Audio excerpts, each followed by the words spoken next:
रीवा हुजूर तहसील। जी sir. Rewa के हुजूर और भोपाल के हुजूर में क्या अंतर है? सर हुजूर राजशाही का एक वो अरबी शब्द है। तो राजशाही जो भोपाल के नवाब थे उसको हुजूर कहा जाने लगा, यहाँ रीवा राजशाही के लिए हुजूर कहा गया है। दिल्ली विश्वविद्यालय से आप पढ़े हैं? जी सर।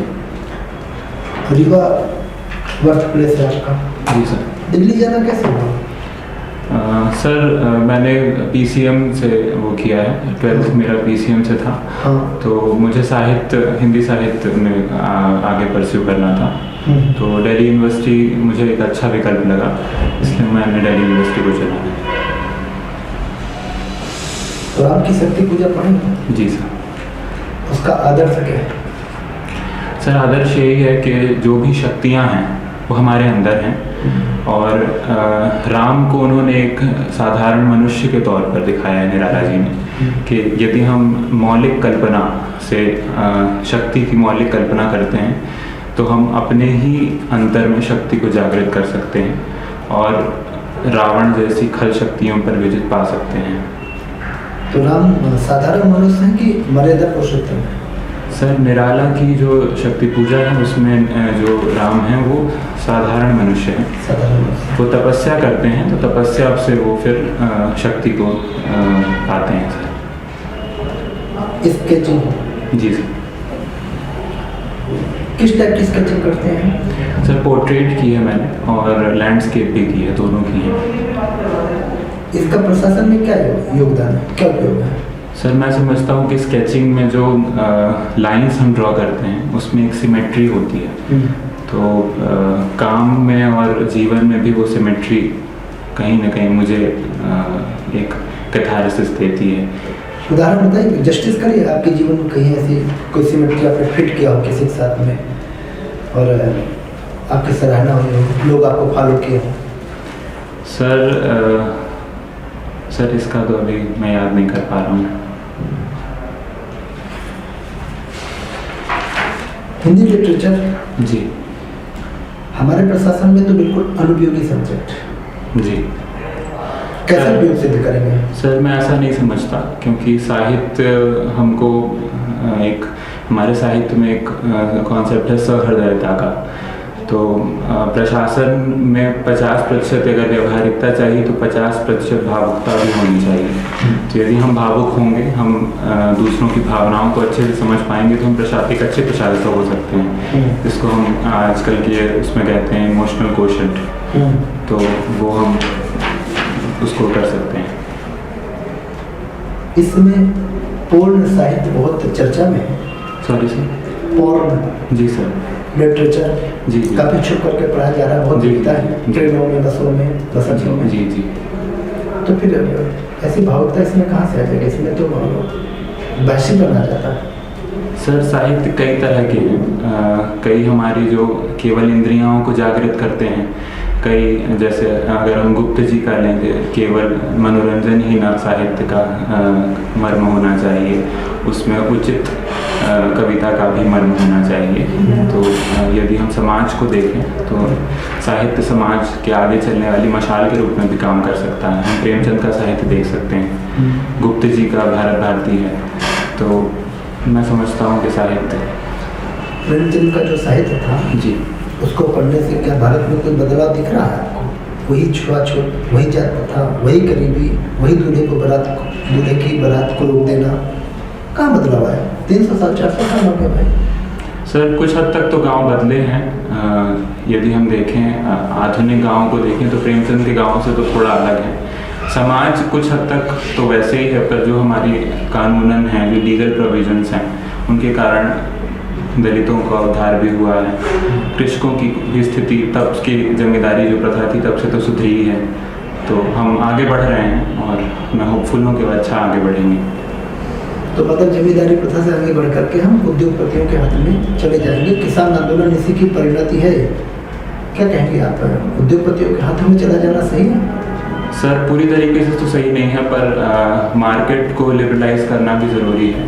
यदि हम मंडियों को खोलते हैं तो जो भी बिचौलिए हैं उनको खात्मा हम कर सकते हैं। ओशो उत्सव बहुत ही इंटरेस्टिंग नाम है आपका। जी सर। पहले इंटरेस्टिंग चीज़ ये है कि इससे ये समझ में नहीं आता है कि आप किस कम्युनिटी को बिलोंग करते हैं। जी सर। तो थोड़ा सा अपने बारे में बताइएगा, अपना बैकग्राउंड, फैमिली बैकग्राउंड, जी। उसके बाद में फिर आगे बात करें। सर मेरे पिताजी डॉक्टर हैं, आयुर्वेद डॉक्टर हैं, रीवा में ही हैं। और मम्मा मेरी प्रोफेसर हैं हिंदी साहित्य में ही, GTC कॉलेज रीवा में। और हम लोग रीवा से ही हैं, रीवा से बिलोंग करते हैं, शहर से।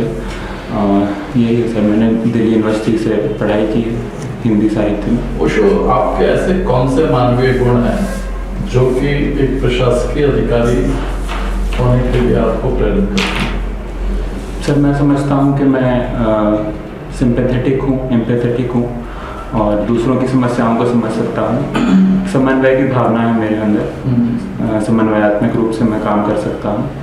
धैर्य है जो एक प्रशासक के रूप में आवश्यक होता है। तो मैं समझता हूँ कि मैं आगे अपने पोटेंशियल के अनुरूप काम कर पाऊँगा। साहित्य के बारे में आपने कहा और नरेंद्र जी ने कहा कि भी हिंदी साहित्य में प्रेमचंद की एक कहानी है बहुत ही रोचक, नमक का दरोगा। जी सर। क्या आपको ऐसा लगता है कि नमक के दरोगा का उदाहरण आज भी उतना ही रेलेवेंट है? सर मैं रिकॉल नहीं कर पा रहा हूँ नमक का दरोगा अभी। चलिए ठीक है। हिंदी साहित्य जो है वो बीते 50 साल में किस दिशा में गया है? सर मैं समझता हूँ कि जब तक आज़ादी का आंदोलन था तब तक तो जो आज़ादी के आंदोलन की ध्वनियाँ थी वो हमें दिखाई दी। तो जैसे जैसे 60 का दशक आया तो जो अमेरिका में जो स्वच्छंदता आंदोलन या जो स्त्री आंदोलन था या दलित आंदोलन था, जो भारत में भी उदय हुआ, तो उस दिशा में विमर्शों के तरफ गया है। 90 के बाद भूमंडलीकरण जैसे हुआ तो कविता में भी, उपन्यास में भी हमें इसकी मुझे इंडियन जो भी मौजूदा दौर का जो इतिहास है उसके कोई लोकप्रिय लेखक, उपन्यासकार के नाम बताएं। सर आज का जो इस दौर का जी उसे और स्पेसिफिक कर देता हूँ, 2011 के बाद या सर 2000 के बाद से। सर राजेश जोशी लिख रहे हैं, कविताएं लिख रहे हैं। और इंदौर के साहित्यकार हैं, उपन्यासकार हैं सत्यनारायण पटेल जी, वो अच्छा साहित्य लिख रहे हैं। और सर ये कविता उपन्यास में ही है। बाकी पुराने साहित्यकार भी, चित्रा मुद्गल जी लिख रही हैं, नाला सुपारा उन्होंने लिखा है, ट्रांसजेंडर्स पे लिखा है। तो अनामिका जी लिख रही हैं हिंदी महिलाओं के लिए। तो मध्य प्रदेश जो है वो बीते कई सालों से पिछड़ा राज्य के तौर पे जी सर। यहाँ पे अलग अलग जोग्राफिकल रीजन के अंदर में पिछड़ापन अलग अलग स्तर का है। जी सर। अगर आप प्रशासकीय अधिकारी हैं और आप सिंपैथेटिक भी हैं और आप सहृदय भी हैं, इस पिछड़ेपन को दूर करने के लिए जो सरकारी तंत्र है उसमें क्या बदलाव लाना चाहेंगे? सर सबसे पहले तो हम जो भी योजनाएं हमारी भोपाल से बनती हैं या जो सचिवालय से बनती हैं वो कहीं ना कहीं हम देखते हैं कि जो ज़मीनी स्तर पर हमें नहीं दिखती। तो कहीं ना कहीं एक प्रशासनिक लैक्स है जिसके कारण ये नहीं हो पाता है। तो वो सही से पहुँचें और जो हितग्राही बताइए ना बदलाव क्या है, कैसे करें बदलाव? हम भी जानते हैं नहीं पहुँच रही हैं, तभी तो आपसे सुझाव मांग रहे हैं कि ये नंबर 1 पॉइंट ये करें तो ऐसा होगा, नंबर 2 पॉइंट यह करें तो ऐसा होगा, नंबर 3 पॉइंट ये स्टेप उठाएंगे तो ऐसा होगा। बताइए सर। सबसे पहले तो जो भी लीकेजेस हैं, जैसे DBT में भी हमने देखा कि डायरेक्ट बेनिफिट ट्रांसफर में जा रहा है, बिचौलियों को खत्म किया, तो टेक्नोलॉजी का उपयोग हम कर सकते हैं। और दूसरा सर जो बाहर की NGOs हैं या दूसरी संस्थाएं हैं उनको हम एम्प्लॉय कर सकते हैं एम्प्लॉय करने के लिए। महिलाओं के लिए सर सेल्फ हेल्प ग्रुप्स एक बहुत बड़ा साधन रहा है गरीबी उन्मूलन के लिए भी, तो उनको हम एम्प्लॉय कर सकते हैं सही से।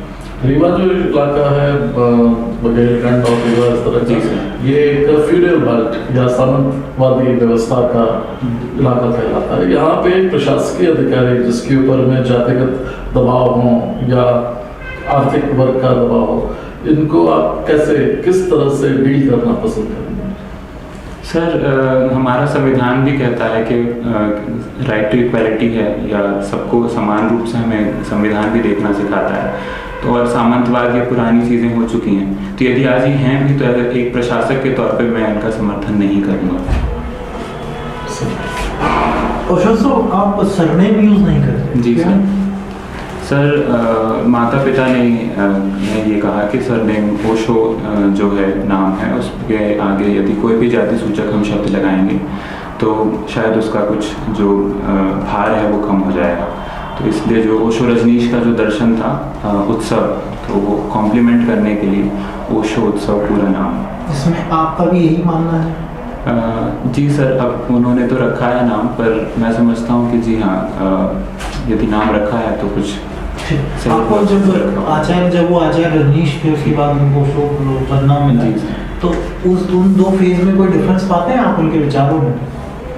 सर एक क्रोनोलॉजी के तौर पे तो मैं उतना उनको नहीं पढ़ पाया हूँ, पर जो भी दर्शन है मैंने उसको समझने की कुछ कोशिश की। तो कोई डिफरेंस पाते हैं आप, जब वो आचार्य रजनीश रहे, जब वो प्रोफेसर रहे, और जब ओशो जब बन गए, तो उसमें कोई उनके विचार में कोई डिफरेंस लगा? सर इसकी जानकारी नहीं, क्योंकि मैंने शुरुआत से अंत तक उन्हें मतलब ऐसे समझा नहीं।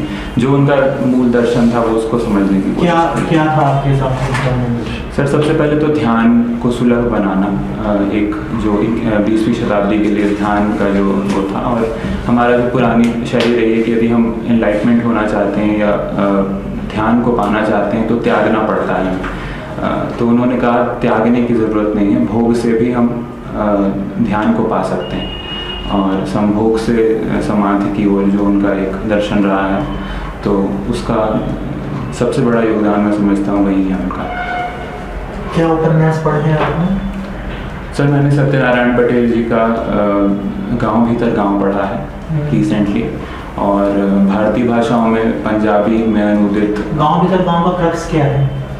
सर जो पुरानी गांव व्यवस्था थी, जो प्रेमचंद के गांव थे, उससे आज गांव कैसे बदला है, सत्ता, जाति और जो भी सामाजिक विकृतियां हैं, उसमें किरदार है झब्बू जो दलित युवती है, और तमाम जो गांव का सामाजिक ढांचा है, मालवांचल का ही है वो उपन्यास, तो उससे ही उसमें सत्ता के साथ संघर्ष है दलितों का, और NGOs का बहुत बड़ा रोल उसमें दिखाया गया है कि कैसे 2000 के बाद गांव के परिदृश्य में NGO आता है, उसकी अपनी कुछ हित भी हैं, कुछ जो समाज का है उसका भी हित करता है। तो किस तरह का उपन्यास है ओशो? अगर आप नाकाम होते हैं ये सब एग्जामिनेशन के अंदर, तो इसका उत्तरदायी कौन होगा? सर मैं ही होऊंगा। और अगर आप सफल होते हैं तो उसका उत्तरदायी कौन होगा? सर मैं समझूंगा मेरे गुरुजन, मेरे माता पिता और मैं। जब आप असफल हो रहे हैं तो आप अपने आप को ही उसके अंदर कर रहे हैं जी, और सफलता को आप सभी लोगों के अंदर बांट रहे हैं। क्या ये आपके डबल स्टैंडर्ड्स नहीं हैं? सर मैं नहीं समझता, क्योंकि माता पिता ने मुझे आर्थिक रूप से, सामाजिक रूप से एक अच्छा जीवन देने की कोशिश की है, और गुरुजन भी ने भी अच्छा ही पढ़ाया है मुझे। तो यदि मैं सफल नहीं होता हूँ तो कहीं ना कहीं इसमें मेरी गलती होगी। आपको ऐसा नहीं लगता है कि पेरेंट्स भी आपकी असफलता में उतना ही बड़ा रोल किया, गुरुजन भी उतना ही बड़ा रोल किया? सर मैं अगर व्यक्तिगत अनुभव करूं तो मैं ऐसा नहीं समझता, क्योंकि मेरे माता पिता ने कहा सब, क्योंकि PCM मैंने किया था तो सबको लगा था मैं इंजीनियरिंग करूंगा, पर मैंने कहा कि मुझे हिंदी साहित्य में आगे बढ़ना है, तो उन्होंने पूरा समर्थन किया इस बात का।